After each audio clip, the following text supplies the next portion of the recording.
Greetings and welcome to the Mount Rushmore podcast. My name is Jeff, and I'm joined, as always, by Richard. Hello. And Michael. Howdy. Richard, why did you choose it?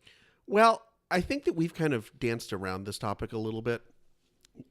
We did Have we? butlers, Okay. who are kind of sidekicks. We've done duos, Yeah. which sometimes, I think more, I think the ones we've done, they were less sidekicky and more sort of equal partnerships. Secondary Seinfeld character. Secondary Seinfeld characters. So we've kind of flirted around this a little bit. I thought it was time to kind of just get down, cut the crap, get to brass tacks.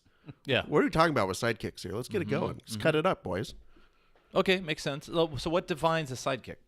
It has to be somebody who is sort of, let me put it this way. It has to be someone or something that is not the central object, but is crucial to that object's success or crucial to the overall success of whatever is happening. They probably don't have their own storyline in the show, really. They so much. They exist to sort of support the main thing. Yeah, if the main thing is the motorcycle, without them there, that thing is falling down as soon as that thing stops. They're the kickstand. Yeah. Basically. So Mount Rushmore of kickstands. I hate to say it, but let's see.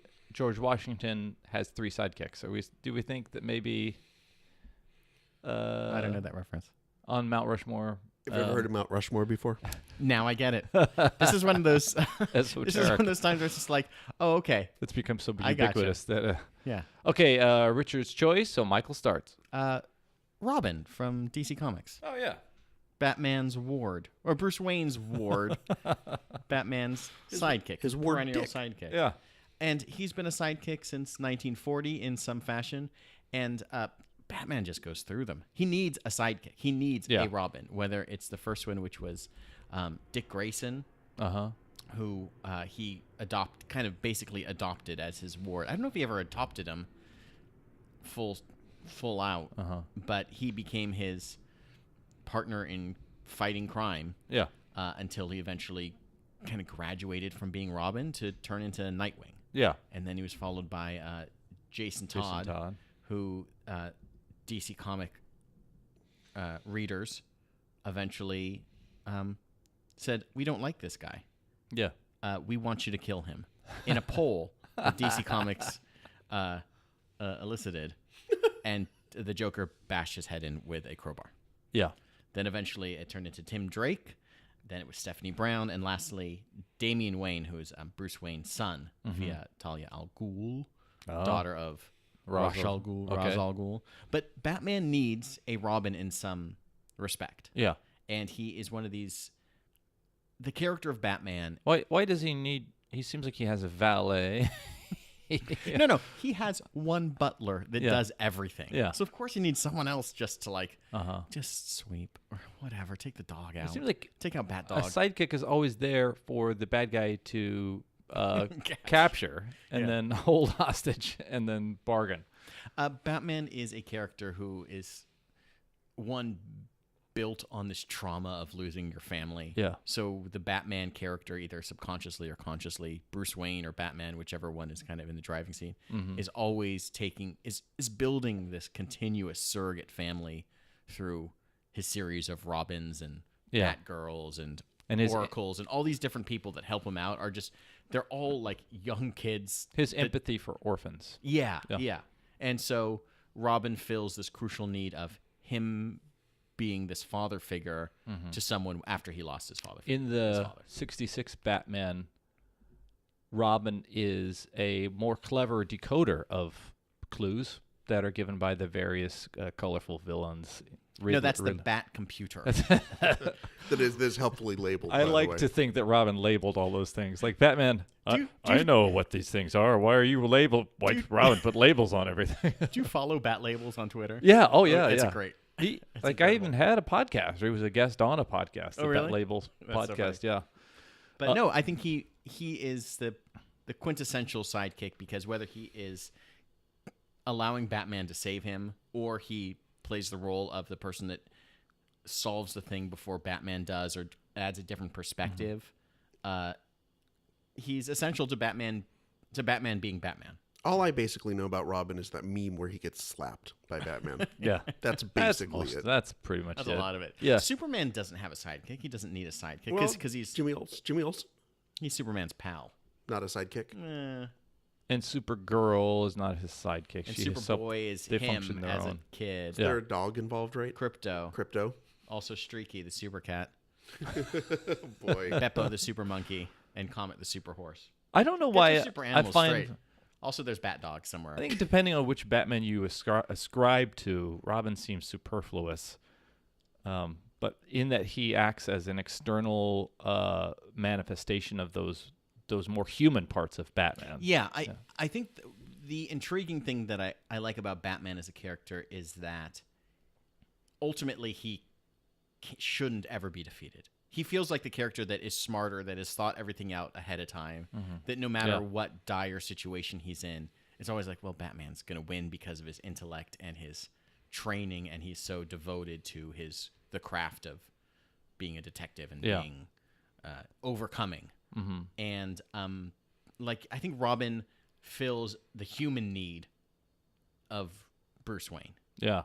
And otherwise, Batman is just like a psychopath. But, oh, wait, he has all these other family that's around in the shape of Robin. And Robin grows up, and he's like, I need a new Robin.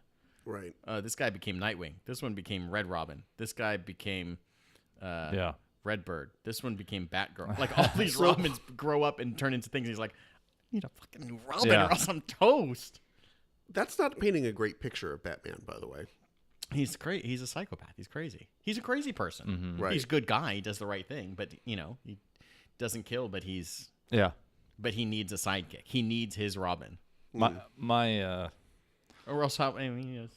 Okay, Richard, what is your first choice? My first choice is the actor Nick Frost, Oh, right on. otherwise known as the sidekick to Simon Pegg. Yeah.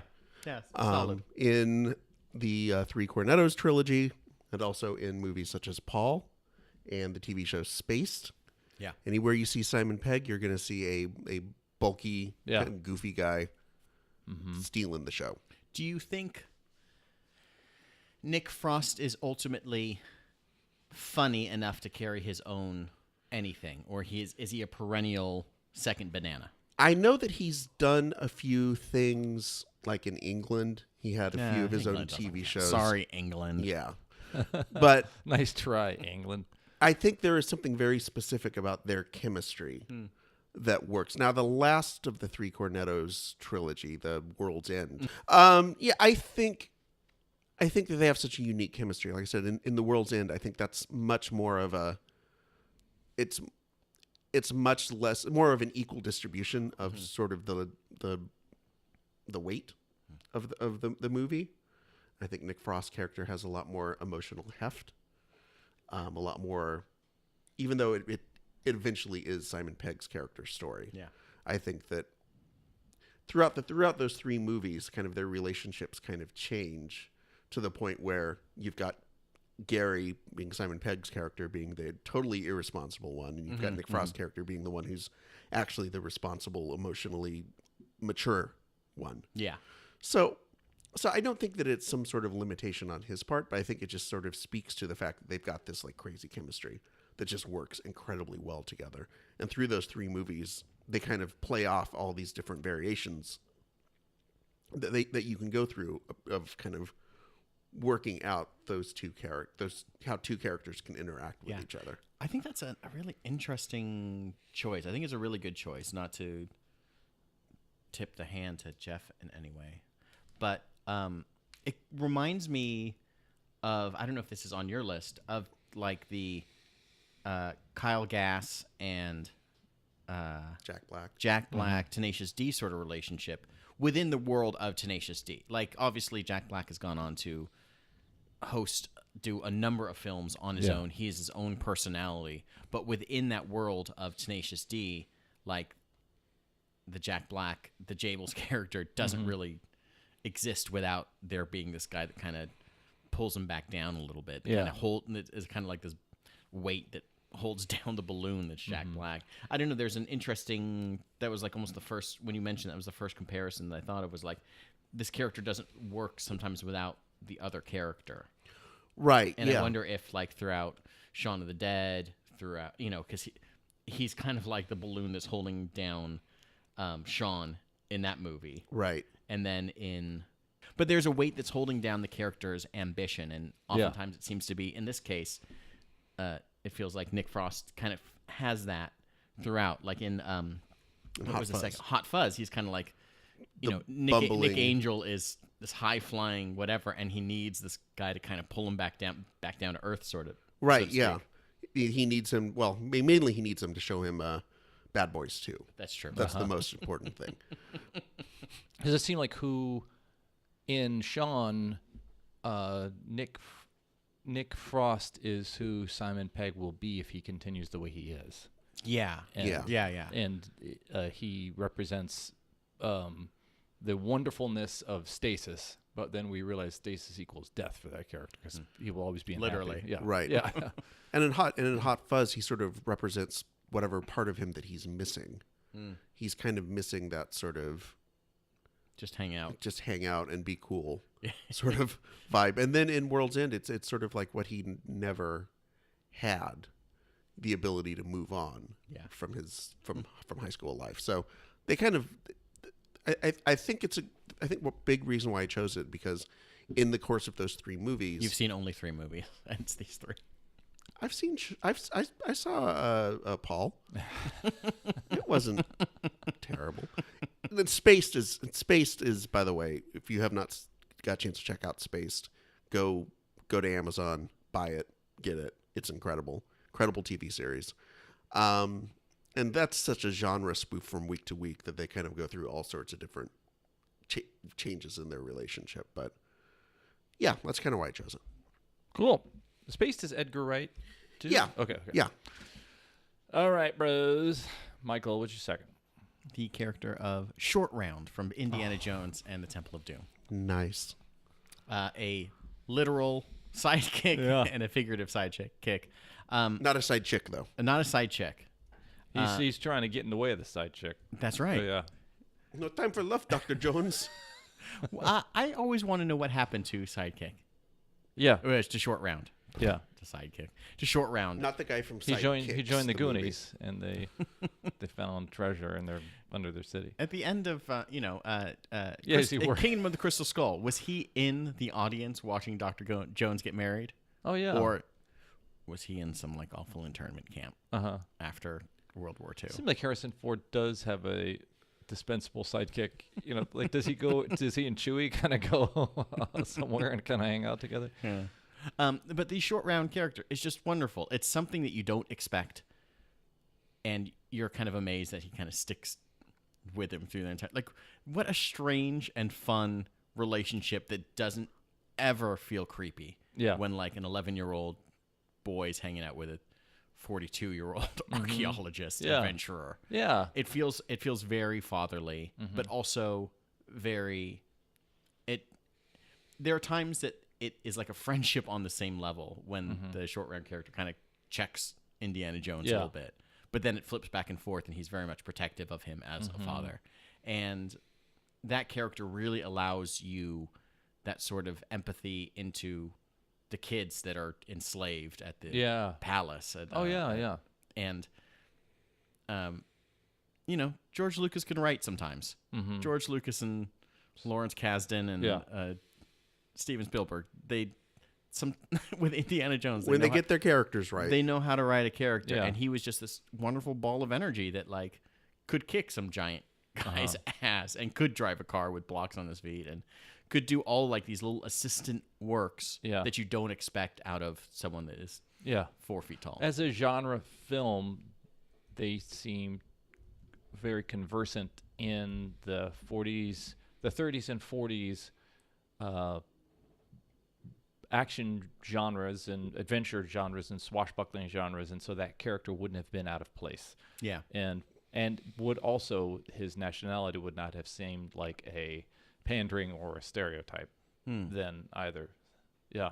Well, he seemed right in place with, Indiana at the beginning of the movie starts out in Shanghai, right? Yeah. Or in Hong Kong, I can't remember. And I guess they're the same. No. Where does he start? I don't remember. Hong Kong. Okay.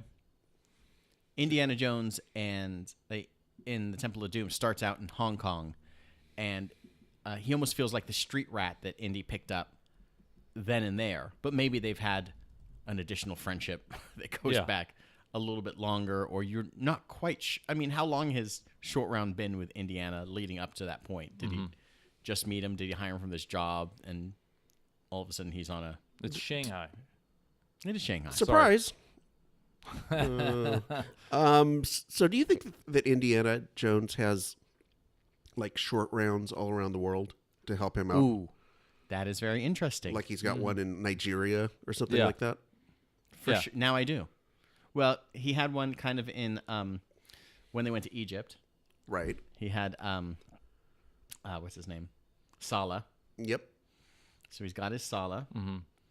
And He's got people all over the place, Yeah. whether or not they're 10-year-old kids.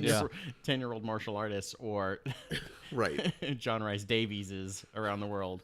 He's got one of them. Yeah. So you're suggesting that of the two, you'd rather have a 4-foot-tall karate expert than John Rhys Davis. A more effective. No, Sala versus short round. Yeah, I'd rather have a short round. I Yeah. don't know. Sala can get you camels and horses. Lucas has the story tanks. by You're welcome. credit, and I can totally see Lucas dealing in a much less like Lucas giving somebody this assignment. Write me a very empathetic, fun, and not racist Asian sidekick, and them just going, "Oh God, George, okay." Was there a sidekick in Temple of Last Crusade? His dad was the sidekick. Kind of sidekick, kind of sidekicky. And Allison Doody, or what was her? Dooley? What was her name? Yeah. Oh my God, this poorly researched podcast. This is the podcast where you know that we don't look things up don't know, beforehand. yeah. We just think of things and like hope it lands. Hope it's correct. Yeah. And then in Mutt, there's in the Crystal Skull. Mutt Williams. Oh God, Allison Doody. That is her name. Duty. she was the German, right? Yeah. Hell of a name. All right. So short round. Short round. Awesome. I loved that kid when I remember seeing that film. Yeah. I think I was still in high school then, but I remember thinking he was a lot of fun. Okay, your second, Richard, is which? My second is America's uncle, Uncle Joe Biden. Oh. I mean, what could Barack Obama have had a better sidekick than Uncle Joe? You think? He was perfect for him. Yeah. Because where Barack Obama could be somewhat professorial, let's say. Yeah. The word is aloof. Critics might say aloof. There's Joe with his Joe with- Ray-Bans and Yeah. Ray-Bans just being cool as shit. Yeah. I love the Washing his Trans Am I in the driveway. I love the onion version of Joe Biden. Yeah. Sometimes I get him confused with the actual version of Yeah. Joe Biden. I just assume they're pretty much the same person. yeah. Yeah, that telling was a great Barack Obama to get him some of them real throwing stars from China. Right. But I mean, even the stuff, like this is a big fucking deal, man. Yeah. I mean, that's What is that character? Like your drunk uncle, or like he's kind of your drunk uncle. Wooderson from Dazed and He's Confused? kind of, a 70-year-old Wooderson. I just think that in terms of the two of them, it's hard for me to think of a recent president-vice president pairing where you got the sense that they really liked each other, Like and those worked with each other. Those were two grown adult men who you would legit be like, oh yeah, they're just going out to get ice cream together, and they're just gonna hang out. Yeah. Mike Pence has not talked to Donald Trump in any sense of Yeah. familiarity other than saying yes sir and no sir and of course and God, can't you just die so I can Yeah. luck my way into the presidency? It does seem true. Well, the little I've seen of the White House staff in general, how Barack Obama seemed to actually communicate with the people. It seemed like it was the closest to West Wing that you could imagine. Right. I feel like there's a lot of walk. Even like Clinton and Gore, I didn't get this. You never got the sense that they were like They ain't fishing buddies. Yeah. Yeah, exactly. They agreed on policy stuff, and they're like work friends. Yeah, that's interesting. Like, what was Hillary's running mate? Oh, for this last what's his name? I can picture from him. Virginia. Not Webb. What's his name? Tim Kaine. Tim Kaine. They're not getting ice cream together. yeah. He was purely a policy / this guy was mayor, governor, senator, moving up the ranks of eventually. Checked all the boxes. Yeah, didn't he? exactly. Yeah. Not someone. Yeah. This is It is interesting. It's like, unlike the typical sidekick, if the Dread Pirate Roberts dies, then the ship's mate becomes the Dread Pirate Oh, right. Roberts. And vice president, he would become the president. So. Right. It's just a title. Yeah. Right. And I think with Joe Biden, I think it was also interesting that he wasn't someone who had, correct me if I'm wrong here, he didn't run for president in 2000 and, do the math here, 2000 and, what was that? 16, 12, 2008? When Obama first ran? Oh, I don't know. I don't think he had. I mean, I know he had run like years before that, and maybe running again. Which I'm Joe, against that. if you're listening, and I know you might be, don't do it. You're 76 years old. I don't trust you to drive a car at 76, much less run the country. There's just let's just not let's not do Let's not do the greatest hits. Yeah. He's a great sidekick. How about this? He was the perfect sidekick. You don't need the sidekick to have his own show. Leave it at that. All right. We are now at our halftime. So we appreciate if you go on to iTunes and download, rate, and review our past episodes. Please give us a rating. You can do the same thing on SoundCloud. No, you can do the same thing on Stitcher. I had a little Barack Obama, where it's Upward Inflection. You can go to Instagram, Twitter, Spotify. Oh no, God. Okay, anyway. It's Jimmy Carter. You can also support other podcasts that Nelson are Rockefeller impersonation you did there. Very good. The only thing we have to fear is fear itself of giving us a rating. Please join us on all our social handles and get in a dialogue with us. Past folks have God, man, my brain. All you past people. Not the future people. In the past, people have gone to our Facebook or Twitter or Instagram and suggested topics, and then we tackled those topics, sometimes with the Suggestor as part of the show. You don't have to do that, but we invite you into a dialogue to let us know what kind of show you'd like to hear and what kind of topics you'd like for us to discuss. Or if we missed an example of a certain topic that you personally liked, let us know. You can also support podcasting in general by going out into the Podverse and supporting this here podcast, which we're going to promote right here.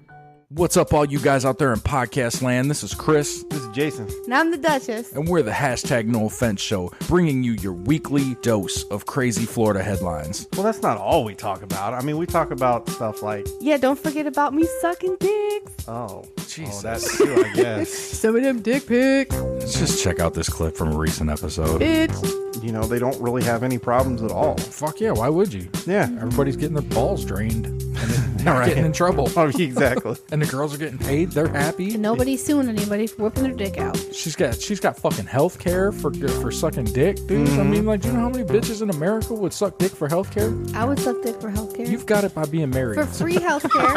Yeah, but if we can get health care for free, you will let me suck dick? I pay If I eat sandwiches $550 a month for health care. Is $550 a month worth it to you to suck a gang of dicks for free health care? How many are a gang? And will they be providing... Yeah, what is a gang of dicks? Will they be providing sandwiches lot. afterwards? Because if they have sandwiches, then I am in. I'll pay the $550 and take you to Firehouse, okay? So if you like what you heard, head on over to htnos.com. And you can subscribe on any of your podcast platforms. And don't forget to follow us on all the socials, HTNOS everywhere. Okay. So with that, we are back, and we are discussing the Mount Rushmore of Sidekicks. The choice was Richard's, and Michael is going to let us know his third pick. My third choice is Robert Wool playing pitching coach Larry Hackett Oh, that's fun. from Bull Durham. That's a good one. Yeah, That's I like this a fun lot. one. So he is a pitching coach. has for the Durham Bulls. Yeah. And he kind of serves as this intermediary between the manager Skip and all of the other ball players, as often assistant coaches kind of do, where the head coach sits back and kind of chews on bubble gum and lets the game play out as it were, and then the pitching coach comes out and settles disputes on what kind of wedding gifts. Yeah.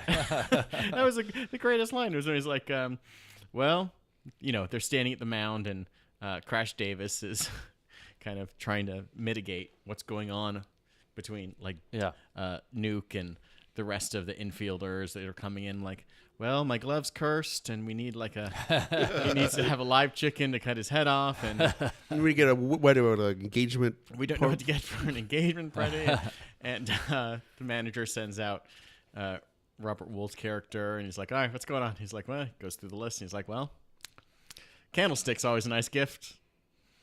Find out where they're getting where they're registered. Okay, let's go too.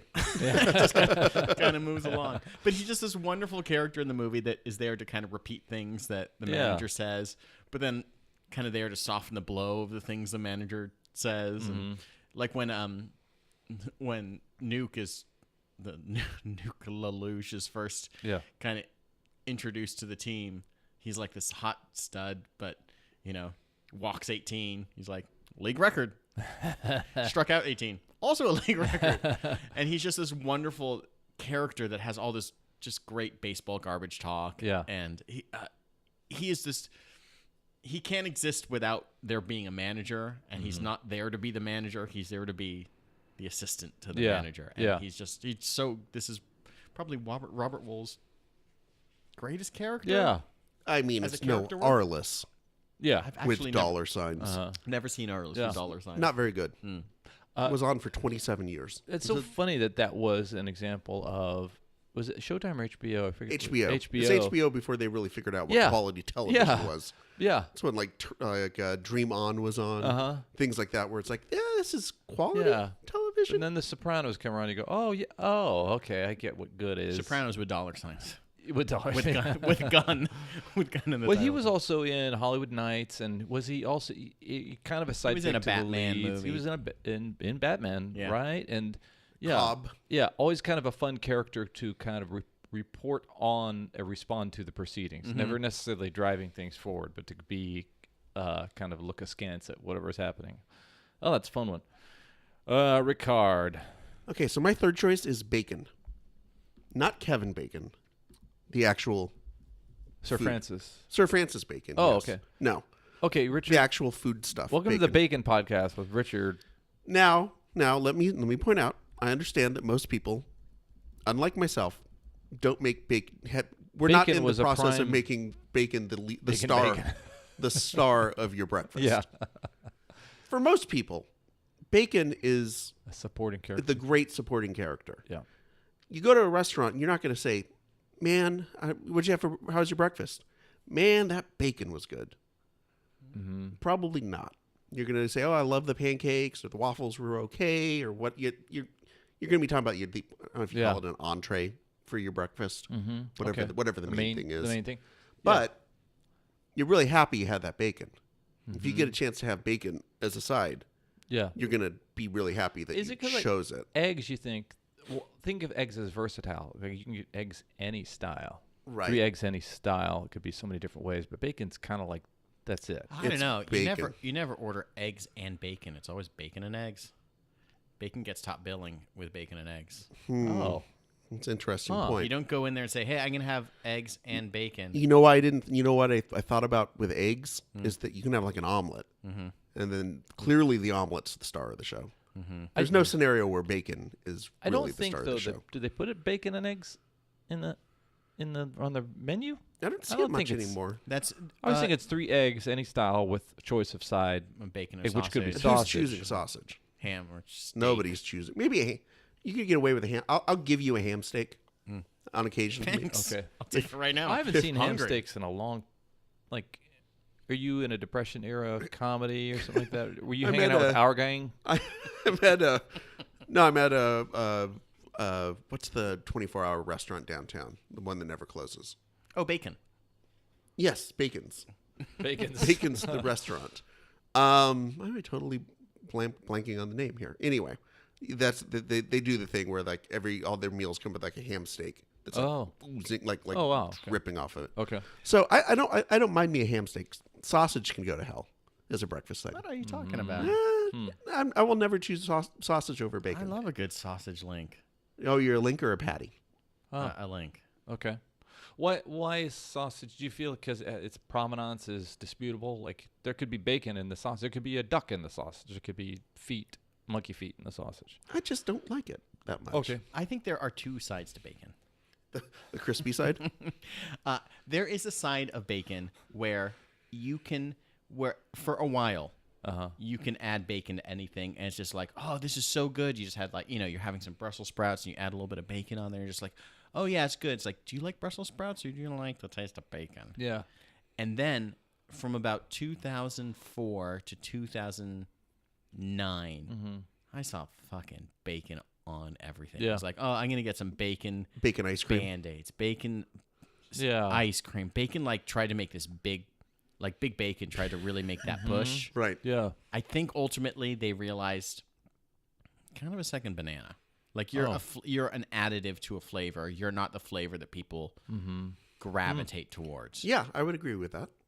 I think they got pushed out by sriracha too. Yeah, There's only- Big Sriracha came in and was like, "Hey, Big Bacon, Yeah. You're get gone. outta here." Let me ask you this. Although though. no one orders like just a shot of Sriracha. What about past the hour of 11:45 or time? Where Again- does bacon fit into? Again, your I think to Michael's point, bacon becomes like this additive, this ingredient that gets added in to kind of elevate a lot of dishes. It certainly wormed its way onto the Western burger. Yeah. The Hawaiian pizza. club or a club sandwich. Yeah. Or Yeah, a bacon is BLT. like, hey, we're still around from earlier this morning. What do you? You're not getting rid of us so fast. Pal. Yeah. It is not a dinner food unless you're having like a burger. Breakfast for dinner. You never see like bacon like pop up on your. Maybe a carbonara though. Yeah. I've definitely had some. Oh, that's more of some a pastas. pancetta. Some pastas with a with a bacon. Okay. It is a good breakfast just on a greasy piece of bread if you want to have a heart attack. Take that. Take that. Personal guarantee. Oh, my name Richard Manfredi. Michael, your fourth choice, please. Mr. Ed McMahon. Oh, wow. That's the Hi-yo. closer right there. Okay. He is the quintessential sidekick. He has no job other than to say, "Here's Johnny," and then to laugh at jokes. He does nothing. Like to laugh at bad jokes. He's there to be Right. like to remind the audience when maybe you should laugh too, I guess, and then also give away someone else's money. Even in his other job is to he shows up at your door and gives away someone else's money. Yeah. And in bloopers and practical jokes, he was clearly Dick Clark's second banana. Oh, Yeah. that is way to make my point for me. It Wow. was Dick No, I like Clark's this bit. show, and Ed McMahon happened to be around also doing things. It's not like a Paul Schaefer, where he's the sidekick to Letterman, but he also, has to lead Play a the band. piano-ish. Yeah. And It's funny- and take part in skits sometimes and do things like that. I don't know what the Tonight Show was before Johnny Carson was on there, but this It was a serialized radio drama. It was I believe exactly it was. the same. Well, it wasn't precisely. It was Jack Parr who kind of derivated from Steve Allen's format. But And he had Hugh Downs as his Hugh Downs was. his who we know from 2020 Yeah. fame, of course. and was that his sidekick? That was his sidekick. Or maybe he had the monkey. No, that's Dave Garroway, chimpanzee. But when you think of the talk show host sidekick, you think of Ed McMahon, and then it kind of feels like it deviates to, you just mentioned his name, Paul Schaefer. Paul Schaefer, and then Jimmy Kimmel has his band leader guy that kind of does some stuff, and it's just he is the template for even the HBO show. We're stuck on HBO. We're stuck on like late '90s HBO. Hello. Yeah, the hello. Larry Hey from now. Larry- Hey oh, now. Sanders. Jeffrey Tambor. Jeffrey Tambor is Yeah. Do you his feel- sidekick. The tacit agreement between the top banana and the second banana is never upstage me or I'll cut you. Kind of like this. I think so. Yeah. I mean, Conan O'Brien had Andy Richter, yeah. Richter, and then remember for a while Andy Richter left Yeah. and came crawling back. Yeah. And he was like, he could not exist on his own. He is Conan's sidekick. Yeah. And maybe at some point you just accept your second billing lease in life and you're just like, yeah. I would say that Conan probably couldn't survive in features or whatever there is out there. He could write them, likely, but I don't think he would. I don't think he would have been a leading man. I don't think. No. Yeah, I mean, it didn't work for Fallon either. He tried a feature career and it didn't catch fire. I think Conan was always like a writer. Yeah, he's never like he never felt like a aspiring performer, aspiring actor sort of personality. He was always like this weirdo guy that could do really good bits and could react. Yeah, he was always he's very reactionary in his leading hostness. Mm-hmm. But going back to Ed McMahon, he was just like this guy that you could have. Was he funny? Mm-hmm. I have no idea. Yeah, I have no person like his personality is just the guy that says like you guys joked about like yes He liked to hit the bottle. Yeah, allegedly. hit the sauce. Yeah. Showed I up. think he was a singer. I think he had they all like were. some of those guys had a career in He had broadcasting. probably had like 12 albums. Yeah. It's one of those like oh yeah he put out 12 albums and he sang. It's like oh okay. No, that's a very vital choice because that's in my seminal years he was the perfect example of a sidekick. It's also entirely possible that most of my memory of Ed McMahon being the host of the Tonight Show was the Phil Hartman impersonation of him on SNL. Like it's amazing how much that has colored and pushed him farther back from like the front of the stage to like, oh yeah, Ed McMahon, and be like, the Phil Hartman guy was also co-host of the Jerry Lewis telethon. Oh, he was. Yeah, for years and years and years. And of course, Star Search, where he wound up being second banana to 10-year-old kids singing "The Sun Will Come Out Tomorrow." Richard, please let us know your final choice. My final choice is basketball's Scottie Pippen. Oh, because whenever sorry, Browntown, we're doing the sports. not Broadway's Scottie Pippen. Not Broadway Scottie Pippen. Not.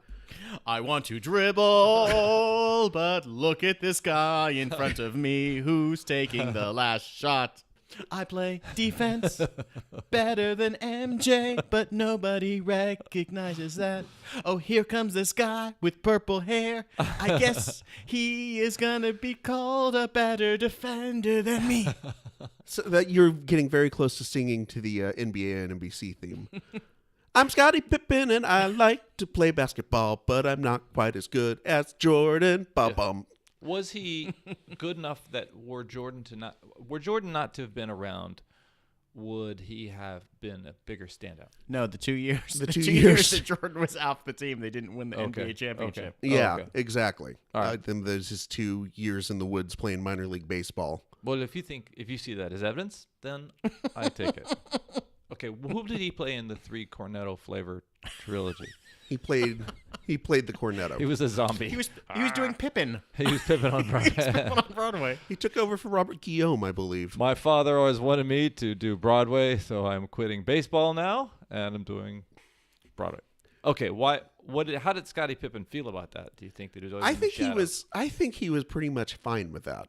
I think he was one of those guys that was very happy being second best on his team to the greatest player who ever played. Yeah. As long as that meant that they got to win championships, he got to, Jordan. There are stories that Jordan kind of like took him under his wing and sort of tried to raise him up to be like a mini Michael Jordan. Yeah.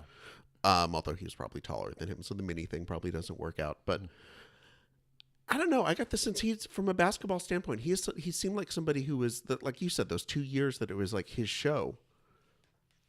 There are times where he turned down the chance to take last shots. Wouldn't come off the bench at the end of the game one time when they were trying to draw up a game-winning play because he didn't agree with it. Just all this stuff that made you feel like he's not cut out to be the man. Yeah. You know how he's not cut out to be the man? I just started typing in Scottie Pippen into a Google search, and the first thing that came up that finished it for me was Scottie Pippen wife. Oh. Not even like You can't even get past. Championship. Yeah. Surprised it wasn't Scottie Pippen, Jordan. He feels to me the same way like I felt with kickball, running it. I was a great number 2 to you, Michael. I never wanted to be the number 1. You would have been a great choice of mine. Yeah, I would have been a good choice. I was a good ward, except for being a wartime consigliere. Everything else I was pretty good at. But I just never wanted to be like the guy running the league. And that's what I got. That's always the sense I got from Scottie Pippen. He didn't want to be the guy who was responsible for taking the last shot, but he'd be happy to take the second to the last shot. Okay. Does that mean he's a team player, or does that mean he just doesn't have the clutch thing? He doesn't want to be under the kind of pressure? That's a good question. I don't know that I have a great answer to that. I think it means he's a team player. Because I've been in situations where I think I love being part of an ensemble, but I don't feel comfortable taking, and it's based on experience. I don't feel comfortable when I'm in the spotlight. It's hit or miss. Right. So maybe that's why I like kind of being part of this group. Oh, I mean, you could also say that Jordan never won a championship without Scottie Pippen. that's also true. Technically accurate. When Jordan went to the Wizards, He didn't do anything. I mean, he was old. Cut his finger off almost. That didn't help him. How'd that happen? With a cigar cutter. Golly. Cut off the fingertip. One of his Wow. shooting hand. Wow. Yeah. Now you know. So nobody could beat him in basketball, But the cigar cutter. cigar. Exactly. Okay, looks like, is that it? That is it. That is it. We have been discussing the Mount Rushmore of Sidekicks, and I have enjoyed all the choices, and I'm just going to go pick a few that I think are things that stood out to me, either because you said them and my brain thought of something nice, or you had a great rationalization for choosing it. Robin? That was such a homer pick, Michael. Yeah. Just, Play to win. Just like Scottie Pippen. Bacon. I had some for breakfast, then I had some for lunch today. So you're talking to what a being that is physically 95% bacon, so of course I'm going to respond positively to it. Jeff has a strip of bacon behind his ear, the way that some people carry pencils. Like a pencil. Let's see. I thought it was very compelling. Nobody has evoked the words Robert or Wool in a while, and certainly not together. But that's not what I'm going to pick. I'm going to pick Ed McMahon. And I'm going to pick Uncle Joe because I miss him. I think we all do. Real nice. But not enough to be president. No. No. Stay on the side as bacon. So I'd like to thank Thomas Jefferson, Abraham Lincoln. I'd like to thank Theodore Roosevelt. Brock's back. Oh, we need to add this sound effect. For being sidekicks to President Washington. That's an interesting thought. Can someone time travel from the past the way that former President Washington has and Lincoln has, if they're still alive? We'll have to get him on the show and ask. All right. This has been the Mount Rushmore show. My name, as always, is Jeff. I'm Richard. I'm Michael.